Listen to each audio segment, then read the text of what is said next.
You are exhausted, not the kind of tired that sleep can fix, but the bone-deep exhaustion of someone who has been climbing the wrong mountain for years. Decades, maybe. You have been working, striving, achieving, checking boxes, reaching milestones, and with each accomplishment you expected to feel something: pride, fulfillment, satisfaction, the sense that you finally made it. But instead you feel nothing, or worse than nothing, you feel empty, hollow, like you are living someone else's life. Because you are. The success you are chasing, the goals you are pursuing, the definition of achievement you are killing yourself to reach, none of it is yours. It never was. It was handed to you by parents who had dreams for you, by a culture that sold you an image of the good life, by peers whose approval you craved, by a version of yourself you created to be acceptable. And now you are trapped, living according to someone else's blueprint, chasing someone else's dream, dying inside while everyone else thinks you are winning. Carl Jung discovered something that changes everything about how we understand success and fulfillment. He found that most people spend the first half of their lives building a persona, a socially acceptable identity designed to meet external expectations. And the more successful that persona becomes by external standards, the more profoundly empty the person feels internally, because the persona is not you. It is who you thought you needed to be loved, to be valued, to matter. And you can achieve everything the persona wants and still feel like you have achieved nothing, because those achievements are not feeding your soul. They are feeding the false self, the constructed identity, the version of you that was designed to please others. And that version can be praised, can be successful, can be admired, but it can never be fulfilled. Because fulfillment requires living from the true self. And the true self has been abandoned, silenced, buried under years of chasing goals that were never yours. This is why you can have everything society says you should want and still feel like you have nothing. Why you can reach the goals you set and feel more lost than when you started. Why success by external measures creates internal devastation. Because you are succeeding at the wrong thing. You are climbing a mountain you never chose. Pursuing a definition of success that was programmed into you before you were old enough to question it. And now you're at the top, or near it, looking around and realizing with crushing clarity that this is not where you wanted to be. This is where they wanted you to be. Your parents, your culture, your peer group, the collective voice that told you what success looks like. And you listened. You internalized. You pursued. And now you are here, successful by their standards, empty by yours. Living proof that you can win the game and still lose yourself. Today, you're going to see the 4 false dreams you have been chasing, the prestigious career you pursued for approval, not passion, the wealth you accumulated to prove worth, not to create freedom. The relationship you built to look good, not to feel connected, and the life you constructed to impress others, not to express yourself. Look at these 4 false dreams, not with shame, not with regret, but with the radical honesty required to finally admit that what you have been chasing is not what you actually want, that the success you are killing yourself to achieve is someone else's definition. Someone else's dream, someone else's life. And until you see that clearly, until you stop chasing what was never yours and start discovering what actually is, you will keep climbing, keep striving, keep achieving, and keep feeling empty. Because you cannot fill an internal void with external success. You cannot satisfy the soul by feeding the persona. You cannot become whole by becoming someone else's idea of successful. This is not about giving up. This is not about stopping the pursuit of excellence. This is about making sure that what you are pursuing is actually yours, that the mountain you are climbing is one you chose, not one you were told to climb. That the success you are killing yourself for will actually fulfill you when you reach it. Jung called this individuation. the process of differentiating between who you were conditioned to be and who you actually are, between the dreams that were programmed into you and the dreams that are genuinely yours. And this process requires something terrifying. It requires questioning everything, every goal, every definition of success, every milestone you thought you wanted, and asking the most difficult question, is this mine or is this theirs? And if it is theirs, if the success you are chasing belongs to someone else, do you have the courage to stop chasing it? To climb down from the wrong mountain, to disappoint everyone who had expectations for you, to risk being seen as a failure by people who measure success in ways that never mattered to you? That is the question.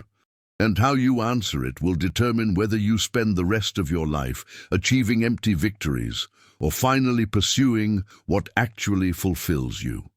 Make your choice. Which false dream have you been chasing? And then stay with me, because what you are about to discover will not validate your current path. It will show you why that path is destroying you and how to finally find your own. If your soul recognized the prestigious career, the path you chose, not because it called to you, but because it impressed others, you have revealed the false dream that is stealing your life. You became a doctor, a lawyer, an executive, an academic, not because medicine or law or business or research genuinely excited you, but because those careers carry status, because they earn respect, because they make parents proud, because they allow you to answer what you do with something that sounds impressive. And for years, maybe decades, you have been showing up to work feeling nothing, or worse than nothing, feeling trapped, resentful, dead inside. But you cannot admit it, because admitting it would mean acknowledging that you built your entire life around seeking approval instead of following passion, that you sacrificed what you actually wanted for what would make you look successful. If the prestigious career is your false dream, your exhaustion is not from working hard. It is from working hard at something that was never yours. You chose this path young, maybe in high school when you were deciding what to study, maybe earlier, when you absorbed messages about which careers are valuable and which are not. You learned that some paths lead to respect and others lead to disappointment. That being a doctor is impressive, but being an artist is risky. That law is prestigious, but teaching is settling. That business leadership is success, but social work is noble poverty. And you internalized a hierarchy, a ranking of careers based not on which would fulfill you, but on which would impress others. So when it came time to choose, you did not ask yourself what you actually wanted. You asked yourself what would make you look successful, what would make your parents proud, what would earn respect at reunions, what would allow you to feel like you made it. And you chose prestige over passion, status over soul, approval over authenticity. And now you are decades into a career you never wanted, and you are dying. In Jungian terms, this is the persona completely overtaking the self in the realm of vocation. Jung taught that work is meant to be an expression of the self, a way to contribute your unique gifts to the world. But when work becomes about performing a role that earns external validation rather than expressing internal truth, it becomes a prison. If you chose the prestigious career for approval, you are not working. You are performing, day after day, year after year, performing competence in a field you do not care about, performing passion for work that leaves you cold, performing success while feeling like a failure because the success is not yours, it is the personas. And the persona can be promoted, can be recognized, can be celebrated, but the real you, the one who had different dreams, different interests, different callings, remains unfulfilled, watching, waiting, wondering if you will ever stop performing and start living. People with prestigious careers they chose for approval often experience a specific kind of suffering. They are externally successful and internally miserable. They have titles, salaries, respect, but they feel dead. They dread Monday. They watch the clock. They fantasize about quitting, but cannot imagine actually doing it because their entire identity is wrapped up in this career they never wanted. They tell themselves it is too late to change, that they invested too much time, too much money, too much of themselves to walk away now, that they should be grateful they have a prestigious career when so many people struggle. But gratitude does not cure the soul-deep wrongness of living someone else's dream. And the misery persists, the dread persists, the feeling of being trapped persists because you are trapped. Trapped in a career you chose not for yourself, but for the approval of people whose opinions should never have mattered more than your own soul's calling. The cost of the prestigious career is devastating. It is your actual dreams, the ones you had before you learned to suppress them. Maybe you wanted to write, to teach, to work with your hands, to build something creative, to help people directly, to work outdoors, to travel, to do something meaningful that does not fit the definition of prestigious. And you buried those dreams, decided they were impractical, told yourself you could pursue them later, after you established yourself in the prestigious career. But later never comes. The prestigious career demands more and more. The golden handcuffs tighten. The lifestyle you built around the salary requires maintaining the salary. And your actual dreams remain buried, unfulfilled, while you live someone else's definition of success and call it your life. Breaking free requires facing that you built your life around the wrong priority. That approval from others is not worth the cost of abandoning yourself. That prestige is not fulfillment. That you can be successful by every external measure and still be failing yourself.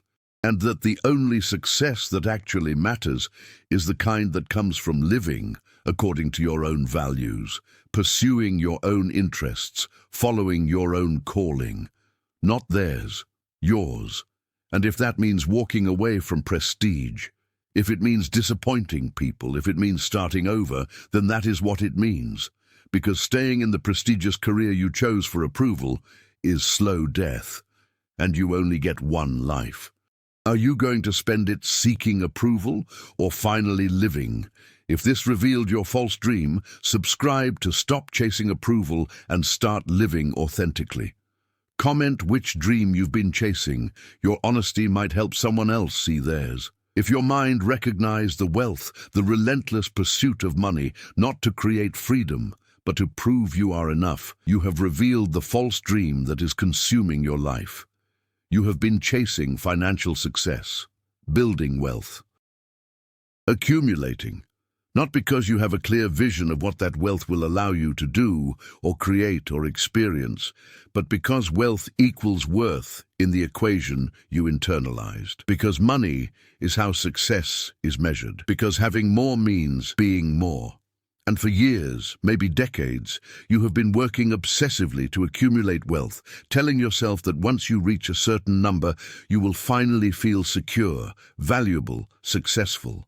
But the number keeps moving. The goalpost keeps shifting, and no amount of money ever makes you feel like you are enough. If wealth accumulation is your false dream, your exhaustion is not from working hard to build financial security. It is from trying to purchase self-worth with money. And self-worth cannot be purchased. It can only be claimed. And you have been refusing to claim it, hoping that external wealth will finally make you feel internally valuable. It will not. It never has. It never will. You started chasing wealth because you internalized the belief that your value is contingent on your net worth. Maybe you grew up poor and decided that having money would mean never feeling inadequate again. Maybe you grew up wealthy and learned that money is how your family measures success. Maybe you absorbed cultural messaging that wealth equals freedom, power, respect. Or maybe you simply concluded that the way to prove you are not a failure is to accumulate more than others. Whatever the origin, you made wealth your measure of worth. And now you are trapped on a treadmill, working constantly, sacrificing relationships, health, presence, all to accumulate more. But more is never enough, because the wealth you are chasing is not actually about money. It is about trying to fill an internal void with external resources. And that void cannot be filled externally. It can only be healed internally by finally accepting that you are enough, not because of what you have, but because you exist. In Jungian psychology, this is the inflation of the king or queen archetype, the part of the psyche that is meant to build resources, create security, and use wealth wisely. But when this archetype is in shadow, wealth becomes the measure of all value. You are not building resources to support a meaningful life. You are accumulating to prove you matter, and no amount of accumulation ever proves it. Because worth is not a function of net worth. You can have billions and feel worthless. You can have nothing and feel valuable, because worth is internal. It is inherent. It exists independent of achievement, accumulation, or external validation. But you do not believe that. You believe that money makes you matter. So you keep chasing, keep working, keep sacrificing, and you keep feeling empty. Because the wealth is not feeding your soul. It is feeding your insecurity, and insecurity is bottomless. People who chase wealth to prove worth live in a specific kind of prison. They have money but no time. They have possessions but no presence. They have security but no peace. Because every dollar they accumulate increases the pressure to maintain it. Every asset they acquire becomes something else to protect, manage, stress over. They cannot relax, cannot enjoy what they have, because the chase is never over. There is always more to accumulate. Always someone wealthier, always a higher goalpost, and they live in constant comparison, measuring themselves against others, feeling successful when they have more, feeling inadequate when they have less, and missing the entire point, which is that wealth is a tool, not a measure of value. It can buy freedom, experiences, comfort, but it cannot buy worth. And chasing it to prove worth is chasing something that will never satisfy the hunger driving the chase. The cost of chasing wealth to prove worth is everything that actually makes life valuable. It is time with people you love. It is presence in your own life. It is pursuing work that matters instead of work that pays.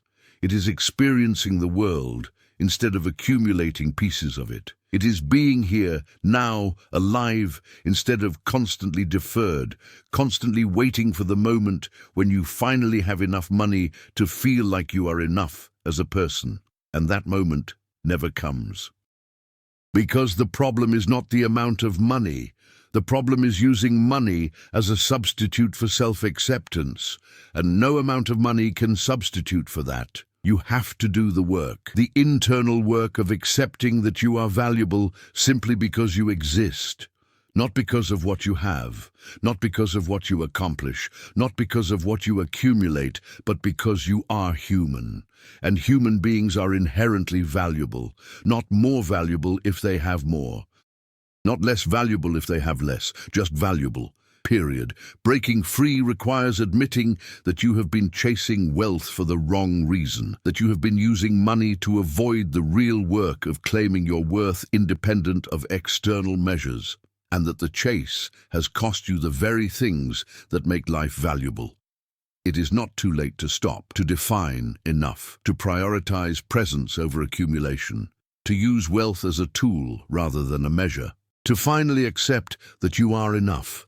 Not because you are wealthy, but because you are you, and you always have been. If your heart recognized the relationship, the partnership you built, not because it felt right, but because it looked right, you have revealed the false dream that is suffocating your soul. You are in a relationship that checks all the boxes. Your partner is attractive, successful, stable. On paper, it is perfect. In photos, you look happy. At gatherings, people compliment you on what a great couple you are. But when you are alone, when the performance stops, you feel nothing. Or worse than nothing, you feel trapped, lonely, disconnected, because this relationship was never about connection.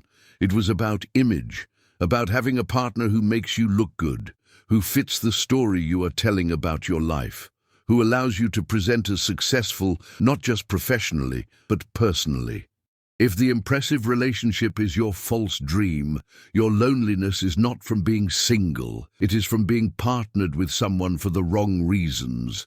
And no amount of looking good together can create the intimacy that actually feeling good together requires. You chose this person, or chose to stay with this person, based on external criteria, not how they made you feel, but how they made you look. You considered their job, their appearance, their family, their education. You calculated whether they raised or lowered your status, whether being with them made you look like you were winning at life, and they checked enough boxes that you committed. Maybe you even convinced yourself you loved them, but what you actually loved was the image, the story, the Instagram photos. The ability to say you are in a relationship with someone impressive, and you built a life together. Maybe marriage, maybe kids, maybe a beautiful home. And from the outside, it looks perfect. But from the inside, it feels empty, because you are not connected. You are co-performing, two people presenting a relationship to the world while feeling profoundly alone within it. In Jungian terms, this is the creation of a relational persona, a relationship that exists primarily to project success rather than to create intimacy. Jung taught that real relationship requires both people showing up authentically, vulnerable, imperfectly. But when a relationship is built on image, authenticity is impossible. Both people are performing, playing roles, maintaining the illusion, and the real people, the ones beneath the performance, remain unknown to each other. If you built your relationship to look good, you are not in a real partnership. You are in a joint performance. And no matter how convincing the performance, no matter how many people believe it, you know it is not real. And that knowing creates a loneliness more profound than being single, because you are alone, even when you are together, disconnected even when you are in the same room, living separate lives under the guise of partnership. People in impressive relationships they built for image experience specific suffering. They feel guilty for being unhappy when they have no reason to be. Their partner is good, stable, committed. There is no abuse, no betrayal, nothing objectively wrong. But something is deeply wrong. There is no passion, no deep knowing, no sense of being truly seen or understood. Just two people going through motions, performing partnership, maintaining image, and they cannot leave, because leaving would mean admitting that the relationship they presented as perfect was actually empty, that they chose wrong, that they wasted years performing instead of connecting. So they stay, and the loneliness deepens. And they fantasize about what it would be like to be with someone they actually felt something for, someone they chose because of how they felt, not how they looked.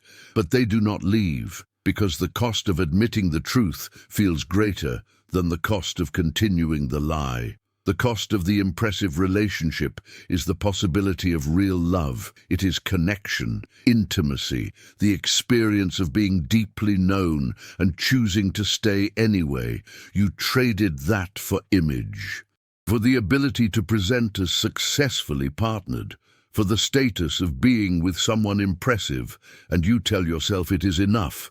That companionship is realistic and passion is naive, that you are being mature by accepting a good enough relationship. But you are not being mature, you are being terrified, terrified of being alone, terrified of starting over, terrified of admitting that you built your relationship on the wrong foundation, and so you stay and you perform. And you die inside a little more every day, because you are living with someone, but you are not living. You are maintaining image, and image is not life. Breaking free requires facing that you chose image over intimacy, that you built a relationship to impress others rather than to fulfill yourself, that looking good together is not the same as feeling good together, and that you deserve real connection. Not perfect connection, real connection. With someone you chose because of how they make you feel, not how they make you look. And yes, leaving means disappointing people. means admitting you were wrong, means starting over, but staying means living the rest of your life in a beautiful prison, looking good, feeling nothing. And that is not living. That is slowly dying while everyone thinks you are winning. If your spirit recognized the constructed life, the entire existence you built not to express yourself, but to impress others, you have revealed the ultimate false dream. Everything about your life looks perfect from the outside. The house, the career, the family, the hobbies, the social circle. You have curated every aspect to project success, stability, happiness. Your social media is enviable. Your holiday cards are inspiring. People look at your life and think you have it all figured out. But you know the truth, that none of it is real, that you built this entire life not because it fulfills you, but because it looks like the life you are supposed to have. And now you are trapped in it, living a performance 24/7, exhausted from maintaining the image, and profoundly empty because the life that looks so perfect from the outside feels completely hollow from the inside. If the impressive life is your false dream, your exhaustion is total. Because you are not just performing in one area, you are performing in all of them, and the cost is your entire authentic existence. You built this life piece by piece, each choice made to fit the image rather than to express your actual desires. You bought the house in the right neighborhood, even though you would have preferred something smaller, simpler, elsewhere. You had kids because that is what you are supposed to do, even though you were not sure you actually wanted them. You cultivated friendships with the right people, even though you did not particularly enjoy their company. You pursued hobbies that looked good, even though they did not actually interest you.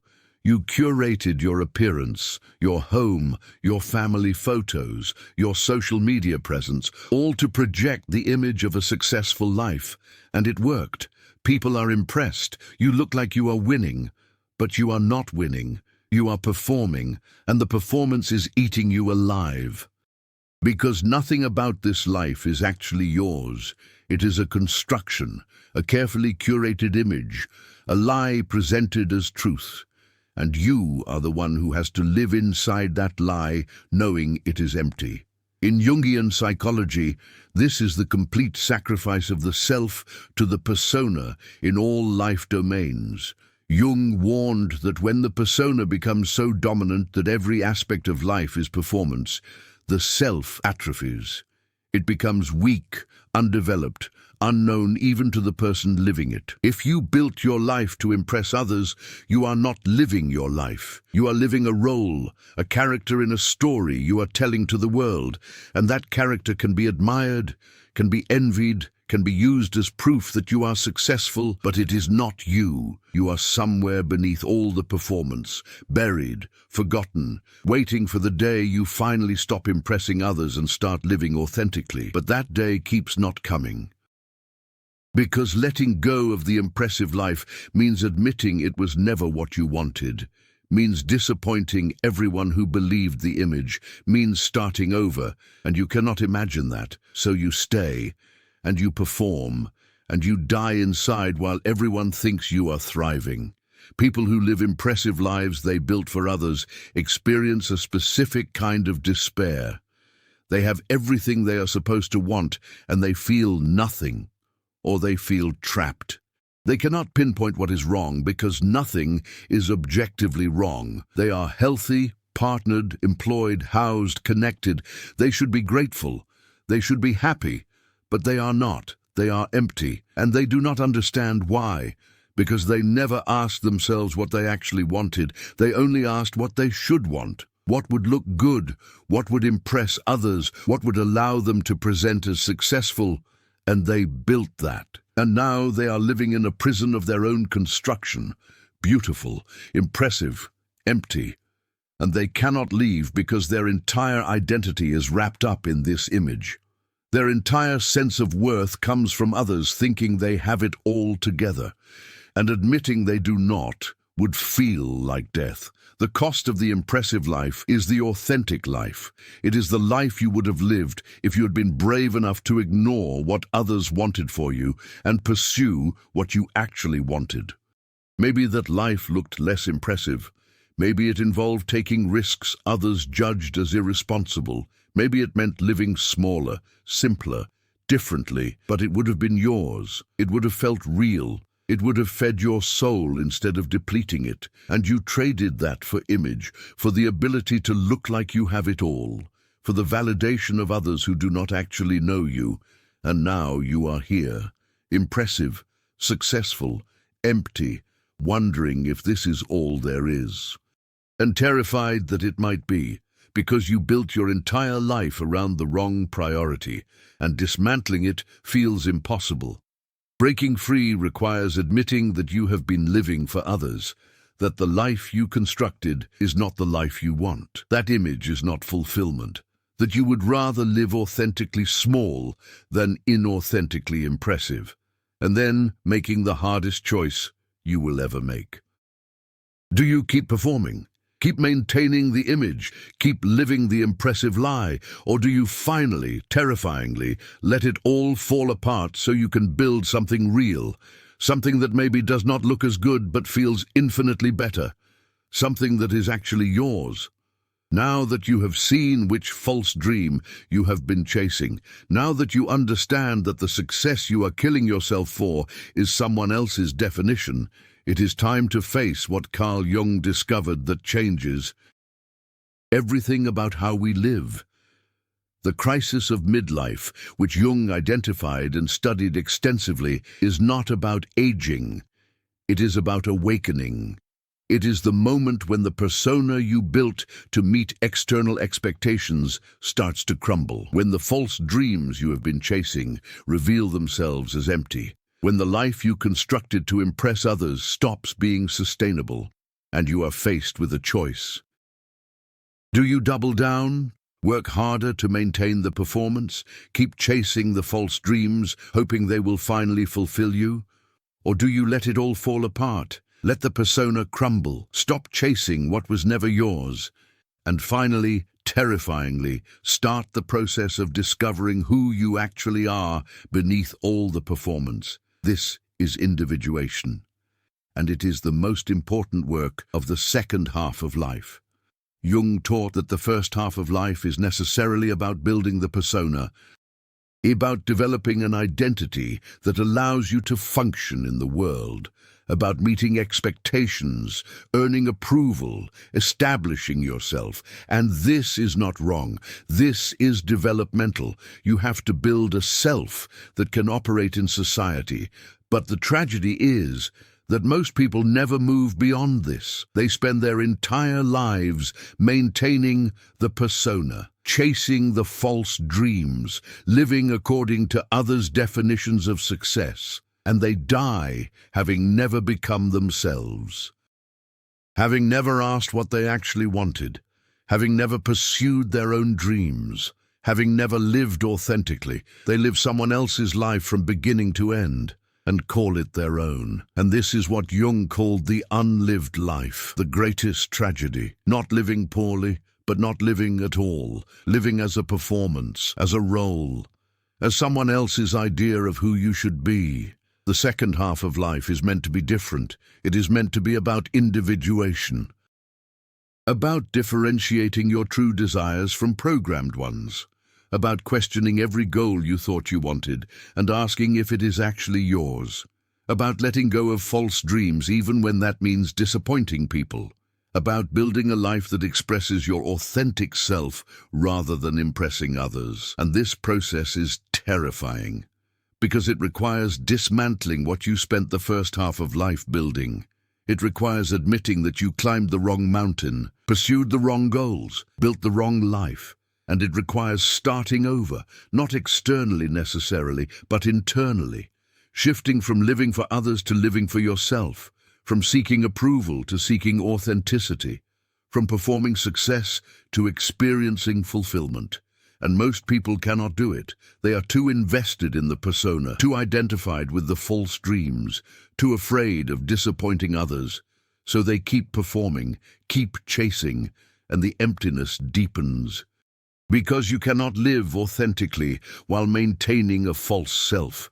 You have to choose. Jung believed that the unlived life does not go away quietly. It creates symptoms, depression, anxiety, addiction, rage, illness. The body and psyche rebel against the inauthenticity, against the constant betrayal of the true self in favor of the performed self.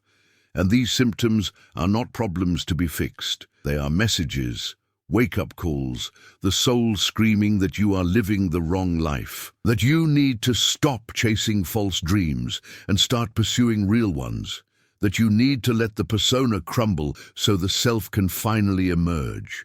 And most people medicate the symptoms instead of hearing the message. They take antidepressants to tolerate the intolerable. They self-medicate with alcohol, work, shopping, food. They distract themselves with constant busyness, all to avoid facing the truth that the life they built is not the life they want, that the success they achieved is not fulfilling, that the dreams they chased were never theirs, and the symptoms persist. Because you cannot cure soul sickness with external solutions. You can only cure it by finally living authentically. The integration work requires brutal honesty. You must look at every aspect of your life and ask, is this mine? Did I choose this career because I wanted it or because it was prestigious? Did I accumulate this wealth for freedom or to prove worth? Did I enter this relationship for connection or for image? Did I build this life to express myself or to impress others? And when the answer is the latter, when you realize you have been living for external validation rather than internal fulfillment, you have to decide. Do you keep living for them, or do you finally start living for yourself? And living for yourself means disappointing people, means letting go of impressive but empty achievements, means pursuing what actually fulfills you, even if it looks less successful, means choosing authenticity over approval, and that choice is the most difficult and most important choice you will ever make, because it determines whether you spend the rest of your life chasing false dreams or finally living real ones. So now you know which false dream you have been chasing. You understand that the success you are killing yourself for is someone else's definition. But awareness without action is just painful knowing. Breaking free from false dreams requires practice, daily, uncomfortable, revolutionary practice. You must learn to differentiate between goals that are programmed and goals that are genuinely yours, between success that impresses others and fulfillment that satisfies your soul. Here is how you actually stop chasing false dreams and start living authentically. If your false dream is the prestigious career you pursued for approval, your practice is exploring what you would do if prestige did not matter. This is terrifying, because your entire identity is wrapped up in your impressive career. But ask yourself, if no one knew what I did for work, if there was no status attached to any career, what would I actually want to do? What kind of work would make me excited to start the day? What problems would I want to solve? What kind of contribution would I want to make? Write these answers down. Do not dismiss them as impractical. Do not immediately jump to why you cannot pursue them. Just acknowledge them. These are clues to your actual calling, your true dream. And once you see it clearly, you can start moving toward it. Not necessarily by quitting your current career immediately, but by starting to explore, to take small steps, to build skills, to investigate possibilities, to let yourself imagine a different path. The prestigious career loses its hold when you finally see that prestige is not worth the cost of abandoning your actual calling. If your false dream is the wealth you accumulated to prove worth, your practice is defining enough. What is the actual number that would allow you to live the life you want? Not the life that looks impressive, the life that feels good, the life that includes time, presence, relationships, experiences that matter. Calculate that number, and then ask yourself, do I have it? Am I close to it? And if the answer is yes, if you already have enough to live the life you actually want, then stop. Stop accumulating. Stop working obsessively. Stop sacrificing everything to build more wealth. Redirect that energy toward living, toward being present, toward pursuing what actually matters. And if you do not have enough yet, get clear on what enough actually is, so you know when to stop, instead of chasing an ever-moving goalpost. Wealth accumulation to prove worth ends when you finally accept that you are already worthy, and then use wealth as a tool rather than a measure. If your false dream is the relationship you built to look good, your practice is getting honest about whether you want to stay, not whether you should stay, not whether leaving would disappoint people, but whether you actually want to stay. Sit with that question, journal on it, feel into it. And if the answer is no, if you realize you are staying because of image rather than desire, then you have to make the hardest choice. Do you spend the rest of your life in a relationship that looks good but feels empty? Or do you risk everything to pursue the possibility of real connection? This does not mean leave impulsively, but it means stop performing, stop pretending. Start being honest with your partner about what you feel and what you need, and see if real intimacy is possible, if you can move from image to authenticity. And if you cannot, if the relationship only works when you are both performing, then you have your answer.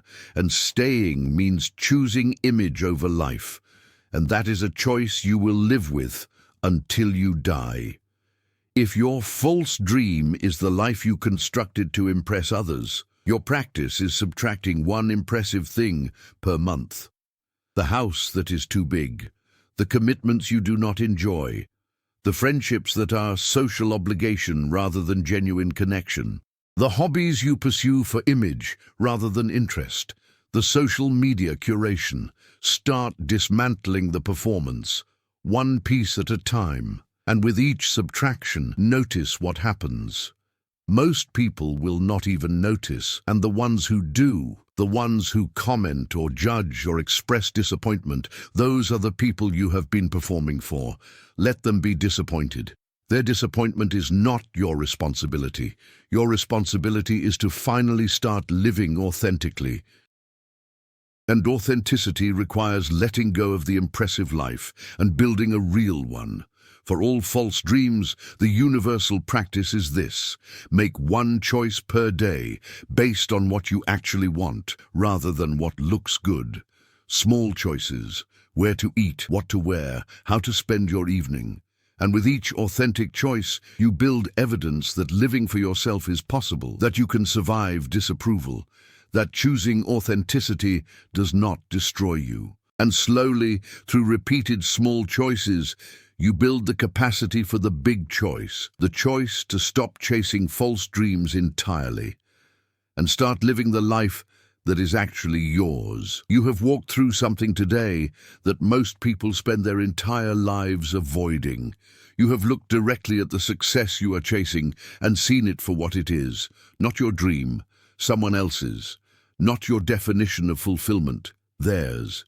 The prestigious career you pursued for approval, the wealth you accumulated to prove worth, the relationship you built to look good, the life you constructed to impress others, each one a false dream, each one consuming your time, your energy, your one precious life. And for what? To look successful by standards that were never yours, to earn approval from people whose opinions should never have mattered more than your own soul's calling? To maintain an image that requires performing 24/7 while dying inside? That is not success. That is slow death, and it is time to finally admit it.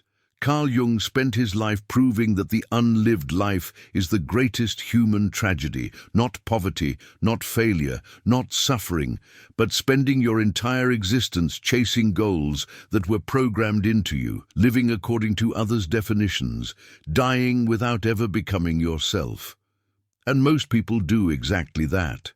They chase the prestigious career, accumulate the wealth, build the impressive relationship, construct the enviable life. And they feel empty, because none of it was theirs.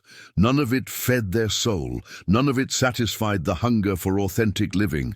They succeeded at the wrong thing, climbed the wrong mountain, lived the wrong life, and realized it too late, or realized it early enough to change, but were too terrified to let go of what they built, too invested in the persona, too afraid of disappointing others, too identified with the false dreams to pursue real ones.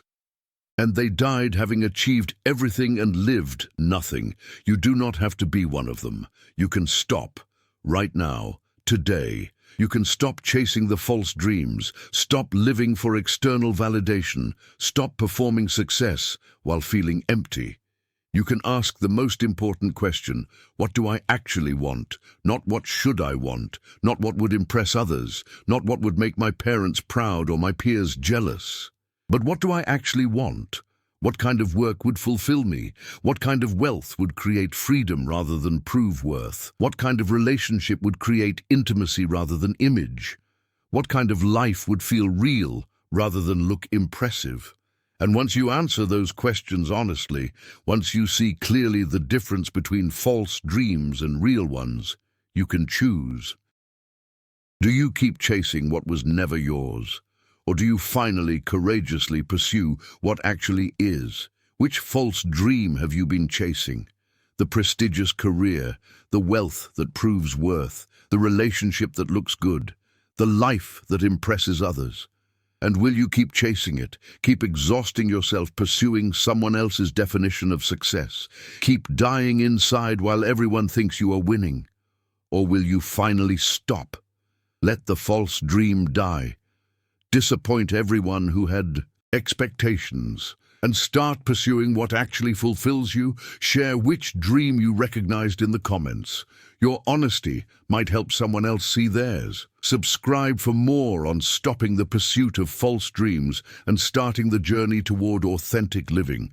2 more videos are appearing now. Choose one to continue. Until we meet again, remember this: the success you are chasing is someone else's dream, and no amount of achieving it will ever fulfill you. Because fulfillment does not come from external success. It comes from internal alignment, from living according to your own values, pursuing your own goals, following your own calling, and that requires letting go of everything you built to impress others, requires disappointing people, requires starting over, requires choosing authenticity over approval.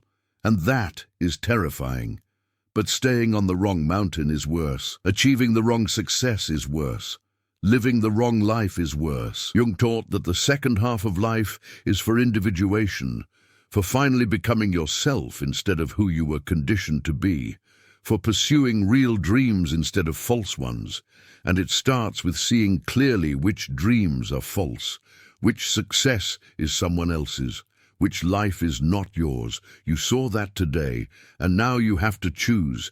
Keep climbing the wrong mountain, or climb down and find your own.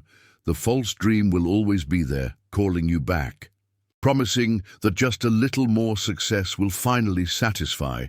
But it is lying. It has always been lying.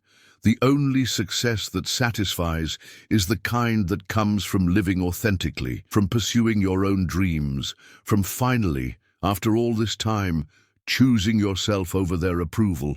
That is where fulfillment lives, not at the top of the wrong mountain, but in the courage to climb